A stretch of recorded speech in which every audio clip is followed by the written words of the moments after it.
¿Se inició la grabación o no? Creo que sí. Está grabando, dice. Sí, profe, sí se inició. Ya, Sí. entonces, ¿en qué íbamos? En los microorganismos, ¿cierto? Entonces tenemos los dominios bacteria, los dominios arquea y los dominios eucarya. ¿Ya? Y los ejemplos que ustedes empezaron a dar, ¿cierto? Estaban relacionados con eso, ¿cierto? Dominio bacteria, dominio eucarya y dominio arquea. ¿Ya? Entonces, eso quería más o menos... ¿Profe? sí, dígame, ¿sí? El que va al medio es arquea, ¿cierto? Sí, Sí, exactamente. ya. Sí. Las arqueas se parecen mucho a las eucariotes y a las bacterias, ¿ya? Vale decir, tienen mucho del fenotipo de las bacterias, pero tienen mucho también de su sistema de organización interno, de los genes, ¿cierto? De cómo se organizan, de los eucarios. Entonces están entre medio. Y para que no se olviden, ¿cierto?, de que estas, por lo general, estas arqueas se describen en situaciones, o los ejemplos de estos microorganismos están principalmente en los ámbitos de extremos, ¿cierto? Por ejemplo, ¿se acuerdan de la palabra extremófilos? ¿O si lo han escuchado hablar? ¿Extremófilos?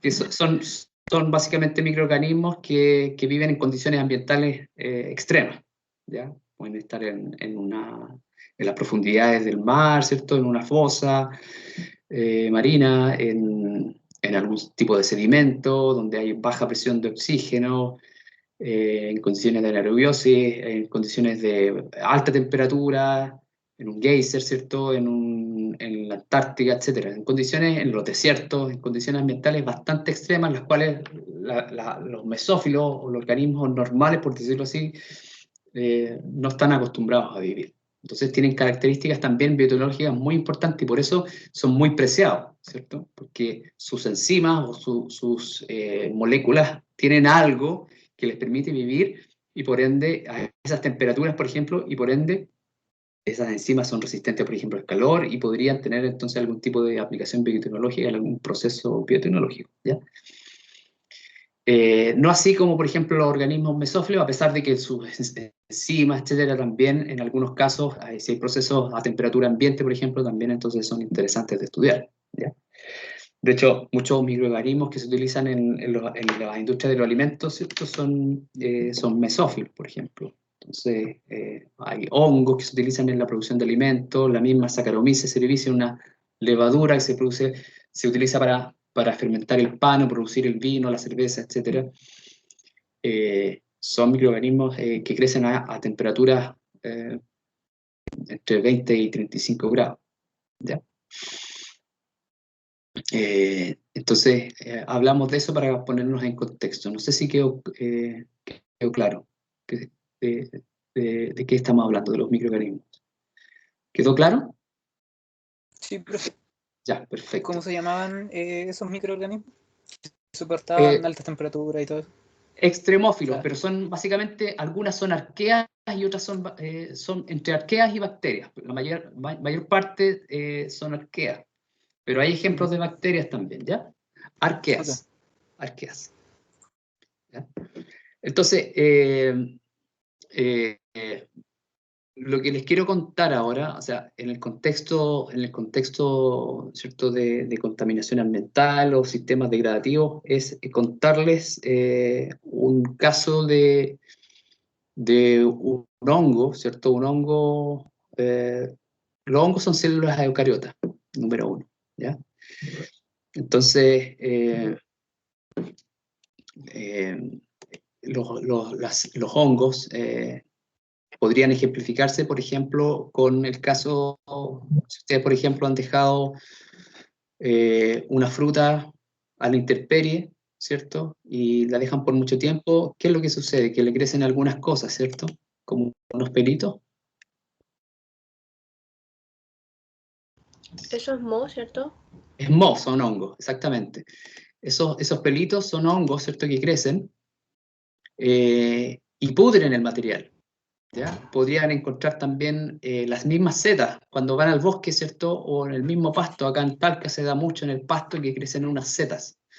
Las setas también Profesor, son especies de hongos. Sí. ¿está compartiendo pantalla? No, todavía no empiezo Ya, la presentación. Estoy dando la introducción. Perdón. Los hongos, ¿cierto? A pesar de que hay hongos que también cuando se ponen, por ejemplo, una uva o un tomate dentro del refrigerador y crecen cosas dentro del refrigerador a 4 grados, estamos hablando. También hay hongos que crecen a esa temperatura. Y los hongos se dividen en varias familias, ¿cierto? Que no viene al caso, y cuando tengamos el curso de microbiología yo les voy a explicar eso. Pero por lo general, ustedes lo pueden ver en el bosque, qué sé yo, en las maderas, en el suelo, con coloraciones bien características, coloraciones amarillas, por ejemplo, porque producen pigmentos, verdes, etc. Plomas, en el caso, por ejemplo, de los cítricos, no sé si han visto los cítricos cuando se pudren, tienen como una pelusa o una capita de cosas.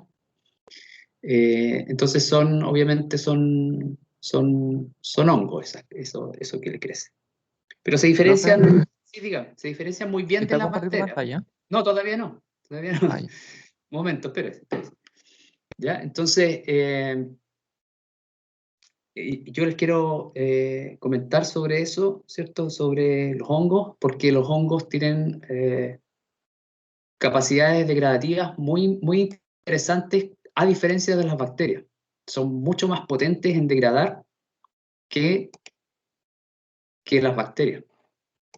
¿Ya? Entonces, ahí estoy compartiendo. ¿Se ve? Sí, profe, sí se ve. Perfecto. Entonces, les voy a contar un pequeño estudio que se hizo hace mucho tiempo atrás, ¿cierto? Pero es que viene al caso para que ustedes vayan conociendo los sistemas degradativos, ¿cierto? Y en contexto de memorias de investigación o tesis, por ejemplo, que ustedes tengan que presentar, ¿cómo se llama?, en su carrera, un trabajo de grado, por ejemplo, o una práctica de titulación. Entonces, para que ustedes también se familiaricen con el modo en el cual se tienen que organizar los datos y presentar una hipótesis de trabajo. Entonces, por ejemplo, ese hongo que yo les decía se llama Penicillium purpurogenum, ¿cierto? Y ese hongo produce, ustedes pueden ir a buscarlo al bosque, ¿cierto? Pueden traer un pedazo de madera, llevarlo al laboratorio y cuando siembren van a encontrar un montón de cosas, principalmente de hongos. Si ustedes le dan un medio de cultivo necesario para que crezcan hongos, van a crecer muchos hongos. Entonces, para poder estudiar específicamente uno, yo tengo que aislar el que me interesa, ¿ya? En particular, se aisló este hongo y se llama Penicillium purpurogenum y que produce proteínas al medio extracelular que intervienen entonces en los sistemas degradativos normales, ¿cierto? Como por ejemplo lo que ustedes observan cuando se pudre un material, cuando se pudre una manzana o un limón, etc.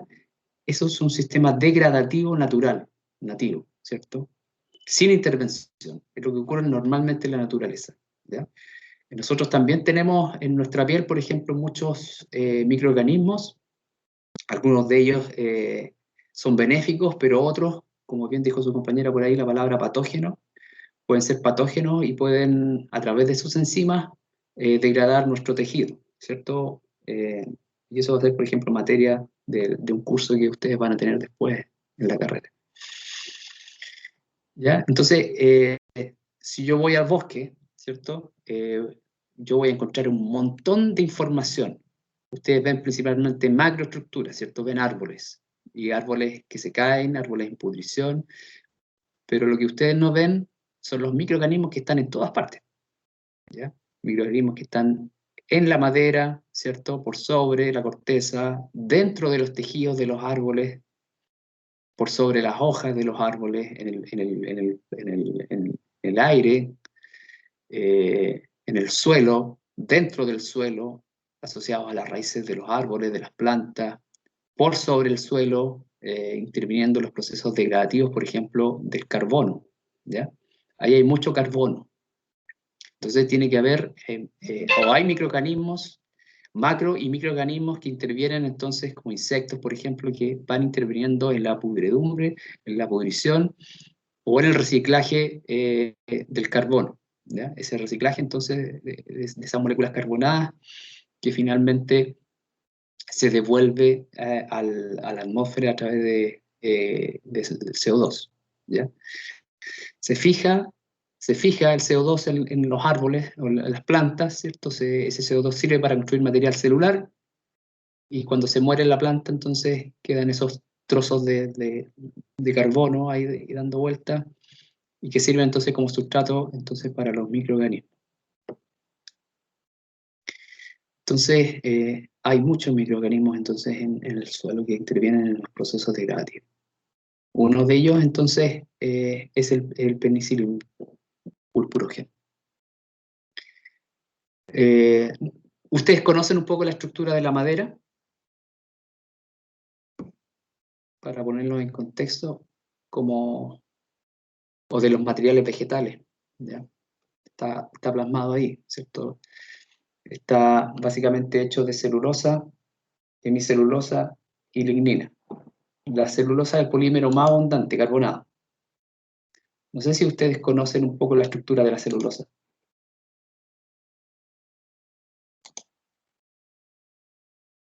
¿Alguien ha escuchado hablar de eso? ¿De la celulosa?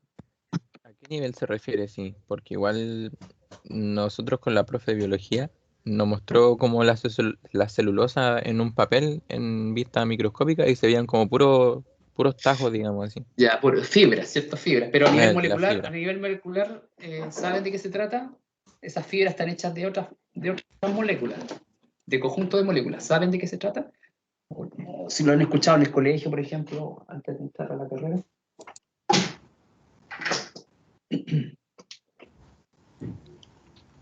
¿No? ¿Les suena la glucosa, la molécula de glucosa? Sí. ¿Conoce la molécula de glucosa? Bueno, es un polímero de glucosa. ¿Por enlaces de agua? ¿Cómo? La profesora me explicó que eran células de glucosa por enlaces de agua. Son moléculas de glucosa que cuando se polimerizan generan moléculas de agua. ¿Ya? Y a la inversa, cuando tú tienes que degradar la celulosa, interviene el agua. Se hidroliza y se generan entonces los monómeros de glucosa. Entonces, ese es un polímero bastante abundante, que es aproximadamente el 50% de la pared celular, ¿ya? De los vegetales. El otro que interviene, que es también abundante, es la hemicelulosa, y hay otro polímero que se llama lignina. La hemicelulosa sigue siendo un polímero carbonado, vale decir, de moléculas en el sentido de que son moléculas de carbonadas hechas de silano, principalmente, o arabinano, o galactano, o manano, que siguen siendo carbohidratos, ¿ya? Unidos por distintos tipos de enlaces. Y la lignina es un polifenol, ¿ya? La lignina es un polifenol entrecruzado, ¿cierto? Con distintos tipos de enlaces. ¿Sí? ¿Puede repetir qué era la hemicelulosa, por favor?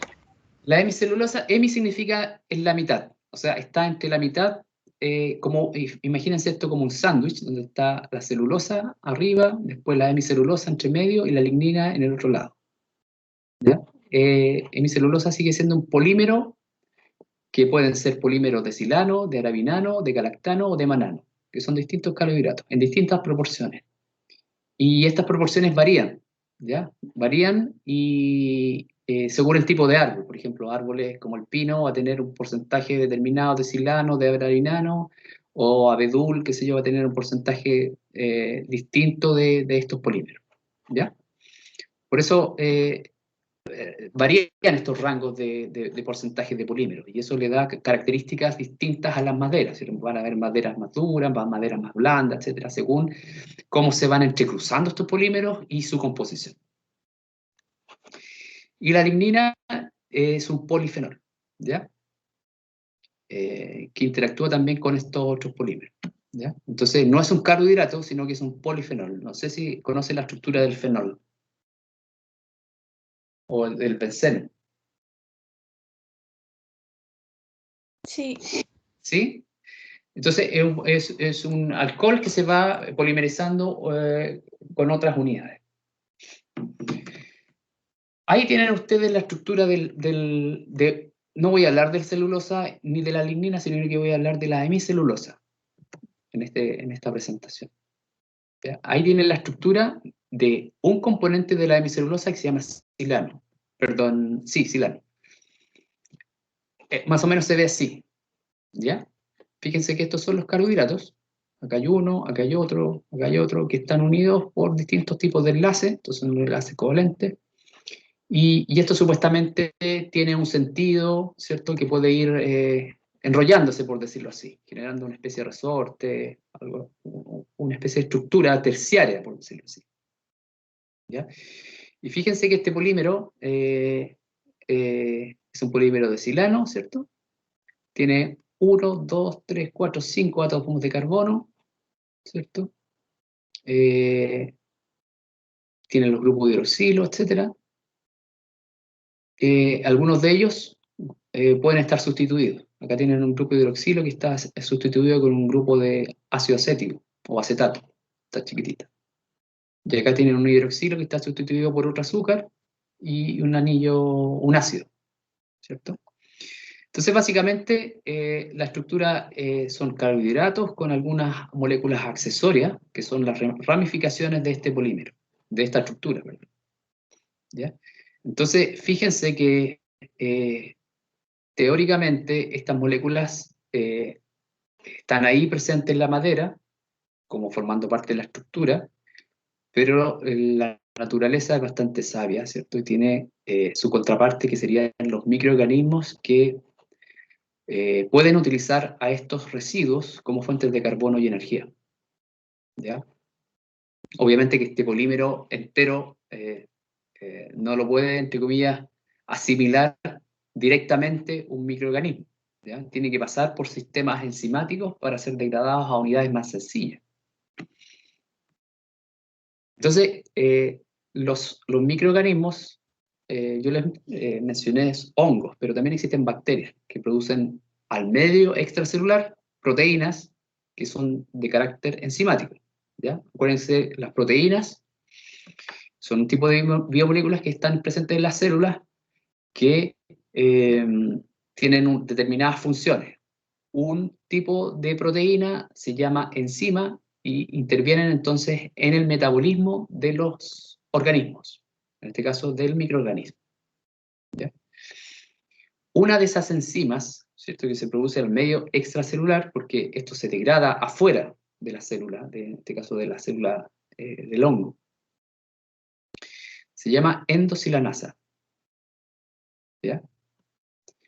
Endosilanasa porque quiere decir que el prefijo endo significa que corta acá adentro, ¿ya? Hay otras enzimas que degradan, entonces, enzimas que degradan la estructura central, ¿cierto?, del polímero, y enzimas también que degradan las ramificaciones o desramificantes. En este caso, hay una enzima que se llama glucuronidasa. Este es un ácido glucurónico, por eso se llama glucuronidasa, que degrada o que hidroliza este enlace. Por lo tanto, se libera el polímero y el ácido glucurónico. Arabinofuranosidasa interviene en la hidrólisis de este enlace. profe, ¿cómo se llamaba el anterior? Glucuronidasa. Ya, gracias. Arabinofuranosidasa. El sustrato es el silano, ¿cierto? Y el residuo de arabinosa, que está acá. Arabinosa es un azúcar. Cinamoil esterasas intervienen en la hidrólisis entre el arabinano y el ácido cinamoico, ferúlico, etc. Son parecidos. Entonces, acá hay otra enzima de ramificante. acetilsilanosterasas. Otra enzima que hidroliza este enlace. Otra cosa, chiquillos, que les quiero decir, que existen los enlaces glicosídicos, que son hidrolizables, ¿cierto? Los que están acá adentro. Acá hay otro enlace glicosídico, se llaman enlaces glicosídicos. Y enlaces de tipo éster. ¿Han tenido química? ¿Química orgánica? Sí, profe. Ya. Entonces ustedes saben de que este es un enlace éster. ¿Ya? ¿Sí? ¿Lo saben? Sí, profe. Sí. Carbonilo y un oxígeno. Entonces esto forma un enlace éster, lo hidrolizo con agua, entonces se sale el ácido y queda el alcohol. La saponificación, ¿se acuerdan? Algo parecido.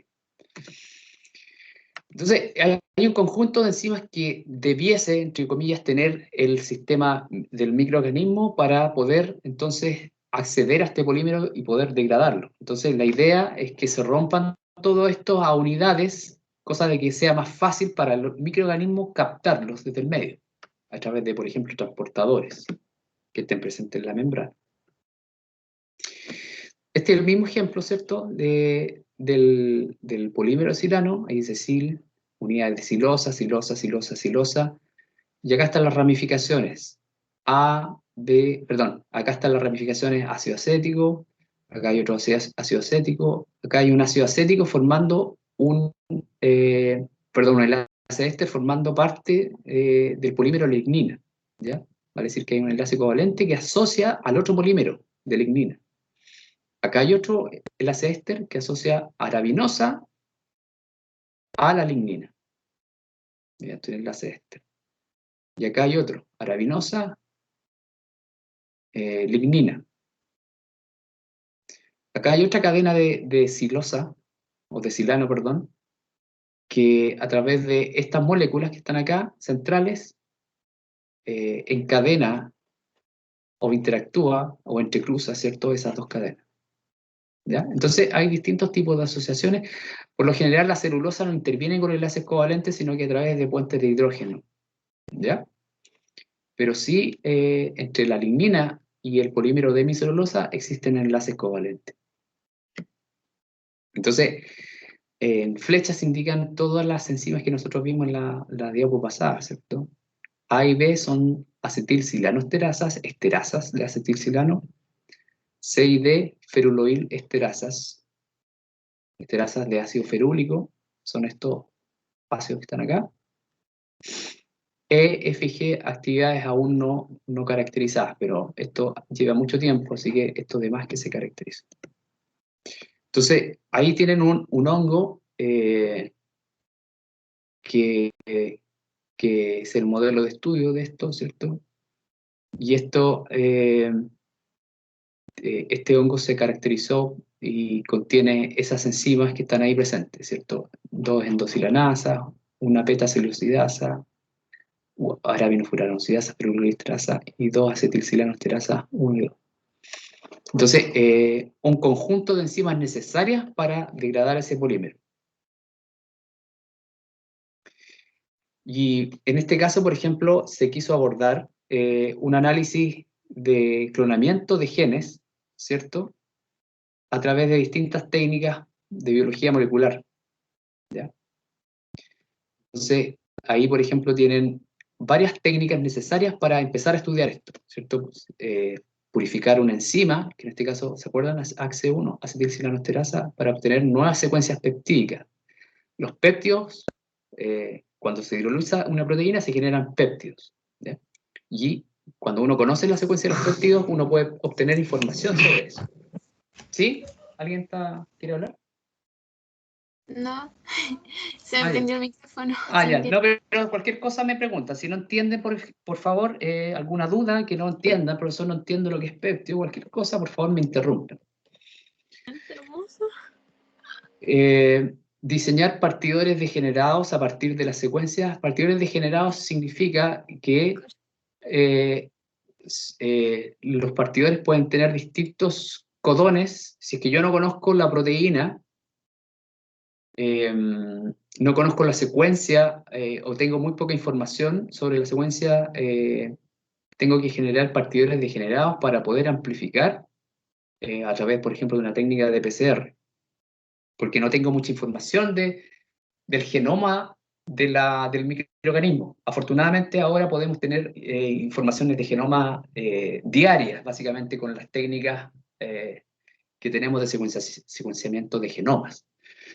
Pero en la época en la cual se desarrolló el trabajo, o cuando uno, por ejemplo, no tiene mucho dinero para abordar una metodología con una secuenciación, tendría que hacer esto, ¿ya?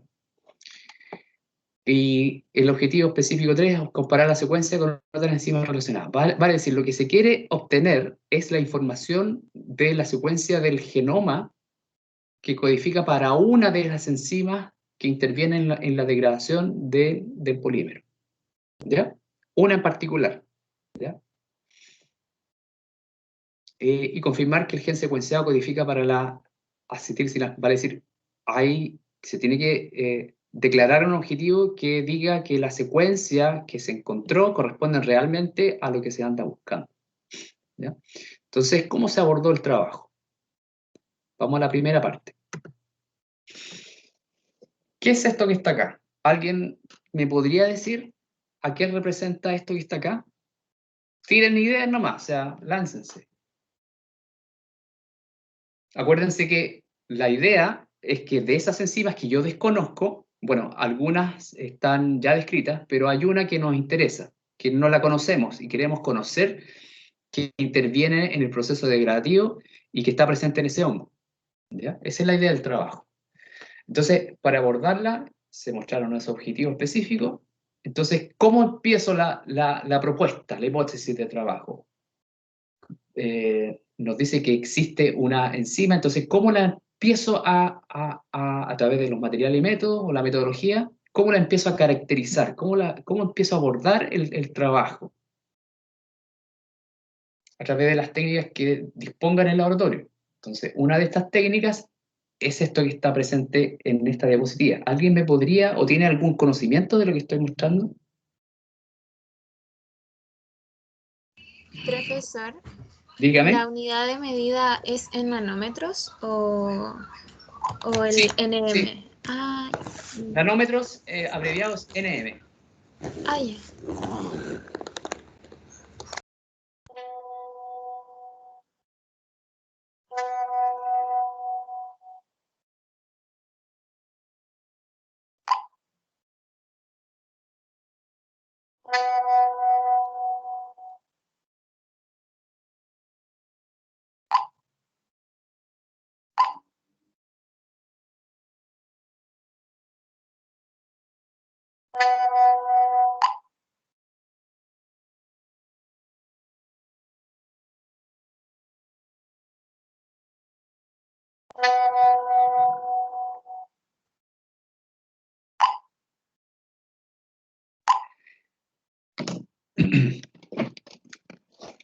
¿Tienen ideas nomás, chiquillos? O sea, láncense.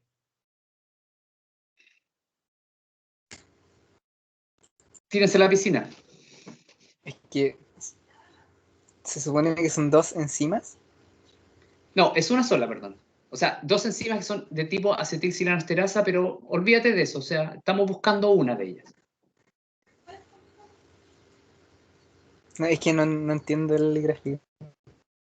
No se entiende, ¿cierto? Está muy raro, pero Se supone que es una reacción enzimática, pero no.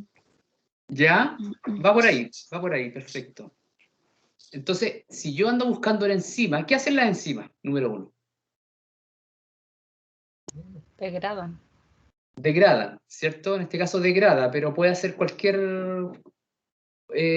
puede hacer una transformación química, por ejemplo, básicamente de forma genérica, ¿cierto?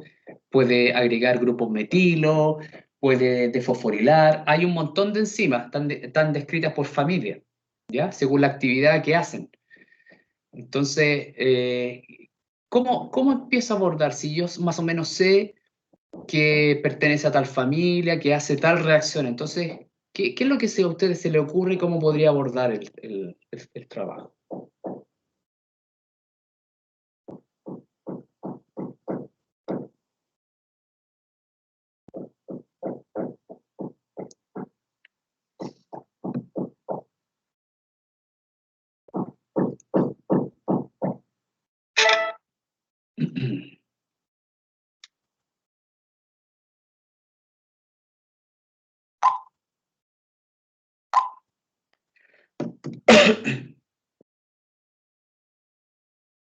¿Qué hacen las enzimas?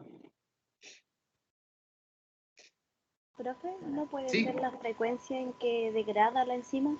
Ya, perfecto. No sé. Sí, sí. Puede ser la También frecuencia. Sí, aceleran procesos. sí. Acelera algún Proceso proceso, ¿cierto? Sí, Sí. proceso biológico, exactamente. Bueno, les voy a ayudar. Yo puedo, por ejemplo, montar un ensayo para determinar esa actividad. Entonces, enzima siempre relaciona el término actividad enzimática. Actividad enzimática. O sea, para decir, quiero evaluar la presencia de esa enzima. ¿Ya? Entonces, ¿qué es lo que hace la enzima? ¿Qué dentro de lo que... Voy a volver un poquito atrás, ¿cierto? ¿Qué es lo que hace la enzima?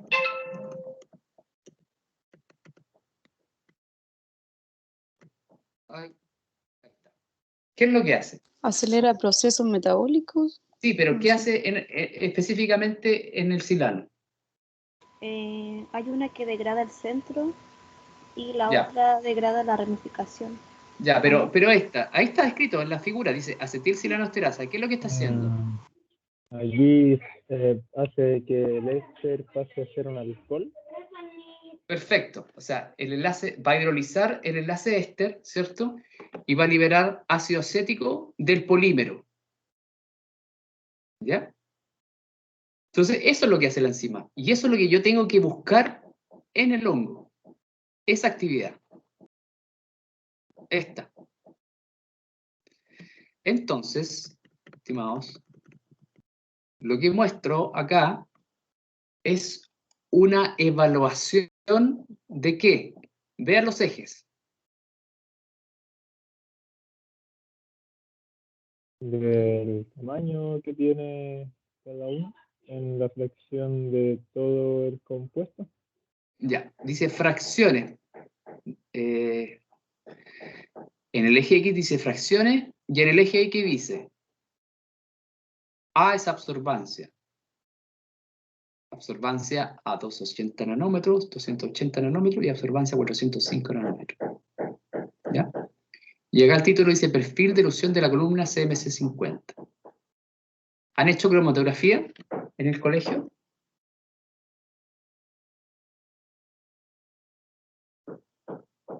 No, profe. No, creo. Cromatografía. Yo no, profe. ¿Alguien conoce lo que es la cromatografía? ¿Eso? Era ¿El gráfico? como el análisis de una muestra usando colores. No necesariamente, pero el término cromatografía, ¿lo conocen? Sinceramente no. No. Ya, está relacionado con separar moléculas a través de algún tipo de material, ¿ya? En este caso se llama perfil de elusión de una columna que se llama carboximetil C50. Entonces, me permite esa columna, imagínense una columna de vidrio, ¿cierto? De aproximadamente, no sé, 30, 50 centímetros, 70 centímetros de largo y un diámetro, qué sé yo, de 10 centímetros, una cosa así, que en su interior tiene una resina, un polímero, en la cual me sirve de fase estacionaria y le hago pasar un líquido que sería la fase móvil. ¿Ya? Yo le coloco la muestra que quiero examinar y aplico una presión y como sé que las proteínas son todas distintas, no son todas las proteínas iguales, cuando pasan por la resina interactúan de distintas formas, ya sea con la fase móvil o con la fase estacionaria, por ende se van separando. En este caso es una columna de intercambio catiónico, en la cual las proteínas, debido a su carga, se unen a la matriz o a la resina, interactuando con interacciones de carga, ¿ya? Interacciones que se pueden separar con sal o con gradientes de pH. Entonces, lo que están viendo en el eje X es la recolección de las fracciones que salen de esa columna. Se recolecta, imagínense que están recolectando en tubitos Eppendorf, 1 ml cada tubo Eppendorf o un tubito de vidrio, ¿cierto? 1 ml que va saliendo de esa columna, y eso son las fracciones que se recolectan. 170 fracciones recolectadas. ¿Y qué tengo que hacer con esas fracciones? Esta la variable es una variable independiente y esta es la variable dependiente, la que está acá, en el eje Y, absorbancia 280, porque depende de lo que yo vaya a hacer con la variable fracciones. Entonces yo tomo estas fracciones, ¿cierto? Y las examino.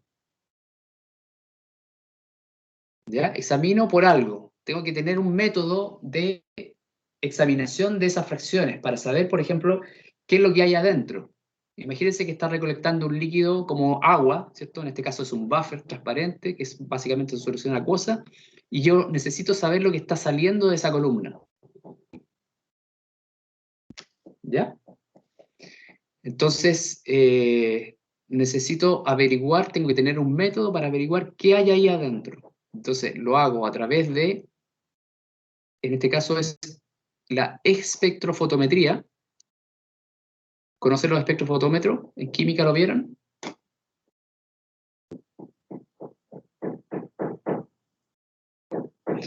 La palabra espectrofotometría. Creo que no lo vimos, profesor. ¿Ya? La absorción entonces de moléculas a través de, y su registro a través de un aparato que se llama espectrofotómetro. ¿Ya? Entonces todas esas fracciones las voy cuantificando a 280 nanómetros y a 405 nanómetros, en rojo. 280 nanómetros absorben las proteínas que van saliendo de ese material. Está en negro acá. Por eso solamente tengo varios cerritos en todas las fracciones, porque hay proteínas que van saliendo, obviamente. Y fíjense que hay un pic de proteína, acá hay otro pic de proteína, acá hay otro pic de proteína, acá hay otro, acá hay otro, acá hay otro. Y fíjense que hay pics de actividad enzimática. En este caso, la actividad enzimática se realiza a través de un ensayo, que es colorimétrico, en el cual el sustrato absorbe, o el producto absorbe a 405 nanómetros, y está de color rojo. Entonces, tengo dos pics, uno acá y otro acá al final. Eso me está diciendo que hay mucha actividad enzimática en estas fracciones, entre la 71 y la 85, y entre la 144 y la 170, por ejemplo. ¿Ya? Pero tengo pics de proteínas en otras partes, en otras fracciones. Entonces son dos cosas las que estoy viendo acá, en el mismo gráfico. Las proteínas y la actividad enzimática de esas fracciones. ¿Ya? Entonces, hay dos actividades enzimáticas, por ende, ¿qué es lo que sugiere eso? Que hay dos actividades enzimáticas. ¿Qué es lo que sugiere este resultado?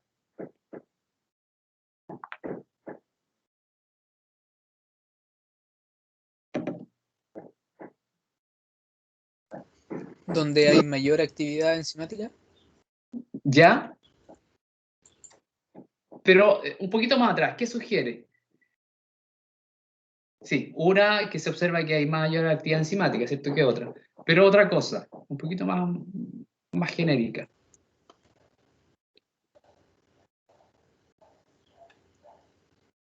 Si tengo dos pics, ¿qué significa eso? ¿Qué es lo que te sugiere?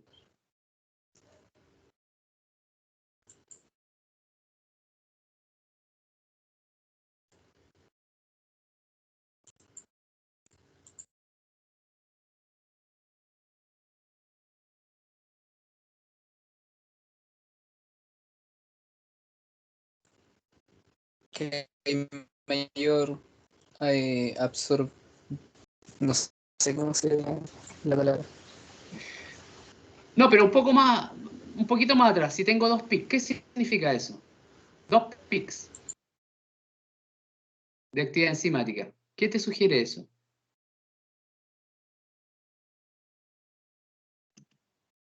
¿Están viendo todavía, cierto? La fracción donde estaba el este pasa a ser alcohol en esa fracción.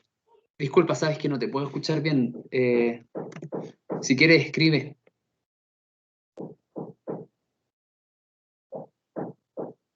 No se escucha claro. ¿Están viendo todavía, cierto? No, profe, después de transmitir. Ya, pero es que necesito mostrarles algo, pero que no sé si pueda compartirlo.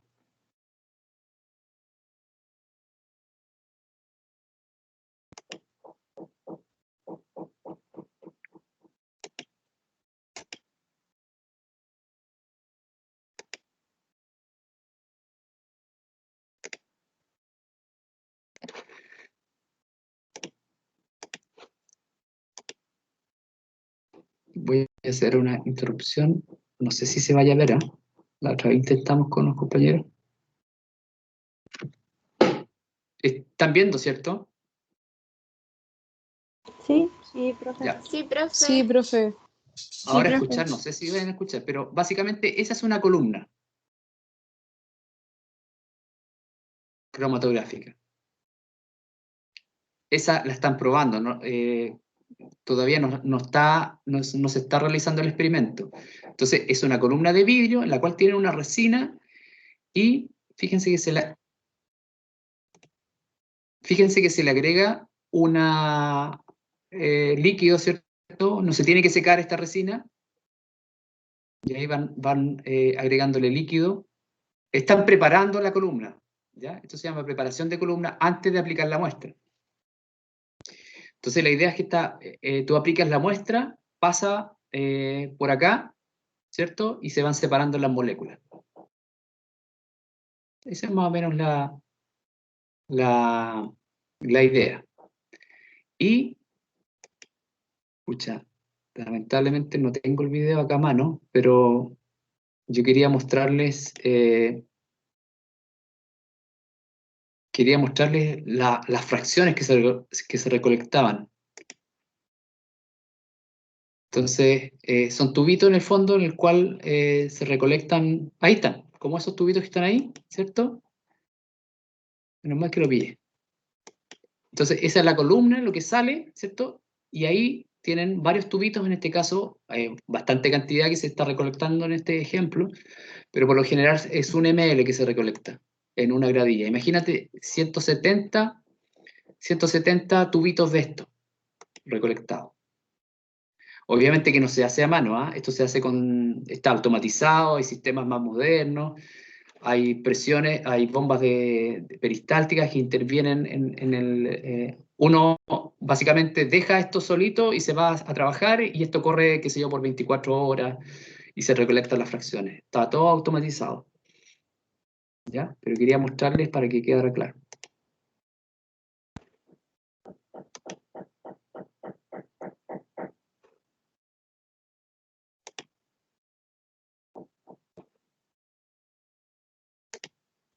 Ya. Entonces,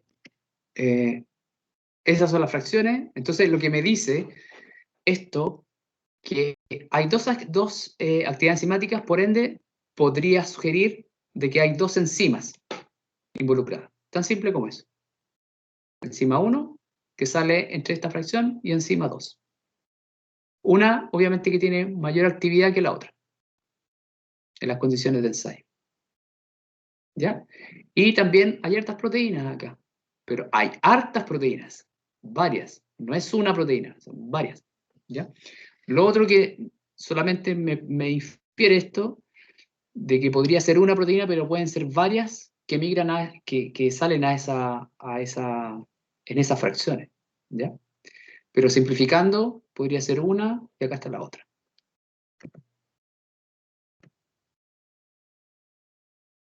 Entonces, ya se sabía que la primera fracción era la enzima que nosotros andábamos buscando. Porque se tenían resultados preliminares. Entonces, bueno, lo que no les conté es que el hongo, ese que ustedes vieron en la plaquita, esa es una placa de Petri en la cual el hongo se crece sobre el sustrato. Y crece de esa forma, como como si fuesen parches, ¿cierto? Parches de crecimiento. Y si ustedes van a ver microscópicamente, estos son puros pelitos, ¿cierto? Y donde tienen la estructura reproductiva, etc. Y esto crece en una placa, ¿cierto? Una placa que tiene medio de cultivo adentro, pero medio de cultivo sólido, con agar.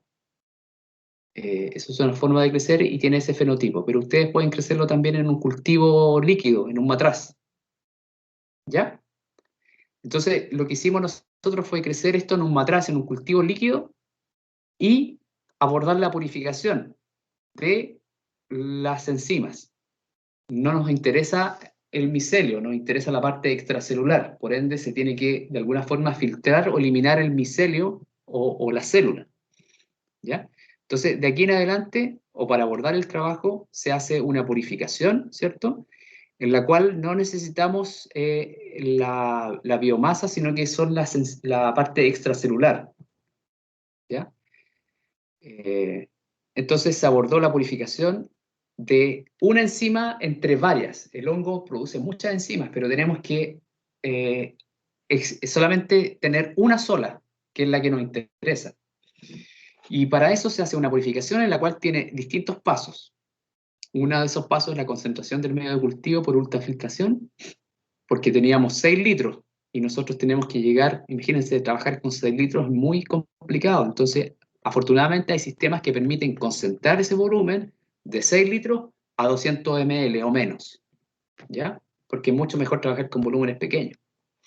Entonces, una vez que tiene esa ultrafiltración o ese volumen pequeño, después se precipita ese medio extracelular o esas proteínas con sulfato de amonio, que es una sal, en la cual la sal le quita las moléculas de agua a las proteínas y las proteínas se van al fondo del tubo o del recipiente. Y esto se hace o se facilita con una centrífuga. ¿Conocen lo que son las centrífugas? ¿O qué hace una centrífuga? Se aplica una fuerza centrífuga y se permite la precipitación de esto. Vale decir, las proteínas quedan sedimentadas en la base del tubo y queda un líquido sobrenadante que contiene otras cosas, la sal, algunas proteínas que no se pudieron precipitar, y eso lo descartamos, ¿cierto? Entonces, la precipitación o el precipitado nos sirve, nos quedamos con eso, y después pasa por distintas columnas como las que vieron en el video, ¿cierto? Columna de filtración molecular, que separa por masa molecular, una de intercambio iónico, que fue la anterior, ¿cierto?, que separa por intercambio de cationes, en este caso son las proteínas cargadas que se unen a la resina. Esto no tiene carga, separa por masa molecular, hay proteínas grandes y hay proteínas pequeñas, por ende, esa es la base de la filtración molecular, el tamaño y la forma. Y finalmente otra columna que se llama cromatoenfoque, que separa por puntos eléctricos. Y cada vez que se iba separando por estas distintas instancias, se iba realizando lo mismo, se iba realizando esto, una evaluación de las fracciones que salían y de la actividad enzimática resultante. Y también se evaluaba con algo que está acá a la derecha, que se llaman geles monodimensionales de proteínas, geles de electroforesis. ¿Han escuchado hablar de eso? Geles de electroforesis de proteínas. Yo por lo menos no. Para visualizar las proteínas necesito separarlas y visualizarlas a través de una técnica. Entonces esa técnica se llama separación de geles en proteínas, en este caso en condiciones denaturantes. O sea, necesito utilizar una molécula que se llama SDS para separarlo y para otorgar carga y denaturalizar.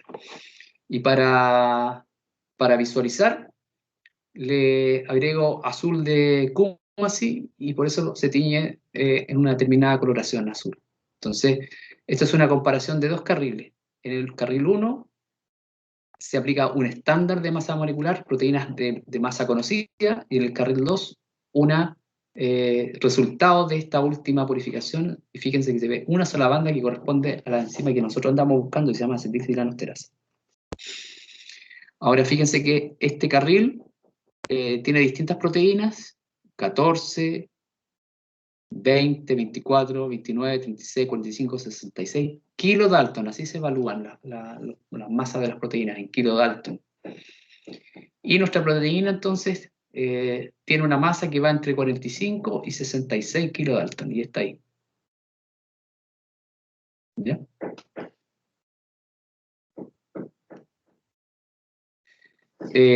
Chiquillos, una consulta los días martes. ¿Cuánto horario tienen acá?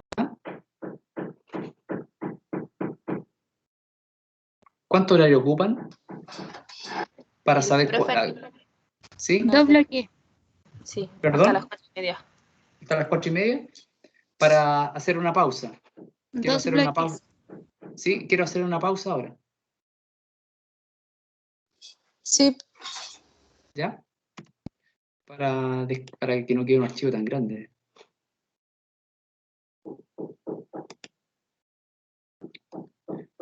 ¿Paramos 5 minutos?